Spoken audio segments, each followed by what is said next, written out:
ఏం చేయలేకపోయింది. కానీ ఇవాళ ఈ ప్రభుత్వం వచ్చిన తర్వాత ఇచ్చిన మాట నిలబెట్టుకొని మంచి మనసు చాటుకున్నారు కేంద్ర సహాయ మంత్రి పెన్నసాని చంద్రశేఖర్. గుంటూరు జిల్లా తెనాలి మండలం నందివెలుగు జిల్లా పరిషత్ ఉన్నత పాఠశాల నూతన భవనాన్ని ఇటీవల మంత్రి ప్రారంభించారు.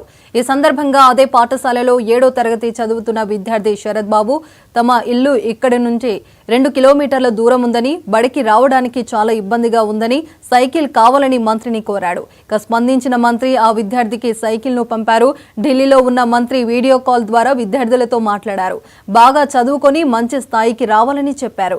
అడిగిన వెంటనే సైకిల్ పంపినందుకు విద్యార్థి కుటుంబ సభ్యులు మంత్రికి కృతజ్ఞతలు తెలిపారు.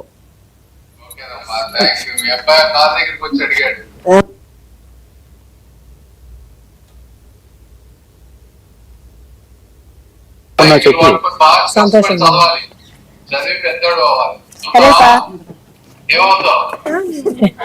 చెప్పు ఏమవుతావు? పోలీసా? Thank you sir. వాళ్ళ మదర్ ఉన్నారు సార్. నమస్తే సార్. చాలా సంతోషంగా ఉంది సార్ సైకిల్ పంపించినందుకు.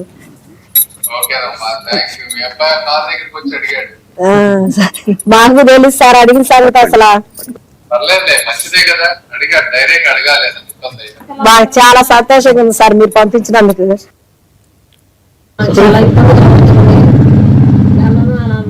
చాలా ఇల్లు తిరిగాడు సైకిల్ కోసం. ఇవాళ ఆటో ఇచ్చి పంపించాడు. ఆటో ఇక్కడ అందరూ వెళ్తుంటే నెలకు 500 కట్టేటట్టుగా మాట్లాడి పంపించాము.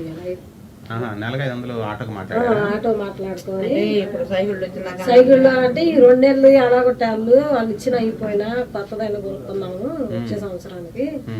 వాళ్ళు అట్టగే చెబుతారు ఈర్లే అని ఎట్టగొట్టాలి అని ఇయ్యాలే పంపించాను. నన్ను అయితే స్కూల్కి అసలు పోనా అందరూ ఎలాగే చెబుతారు ఇస్తారని అసలు నేను అనుకోలేదు. కానీ పెంపసాని చంద్రశేఖర్ గారు ఇచ్చారని చాలా వందనాలు అయింది. చాలా సంతోషంగా ఉంది.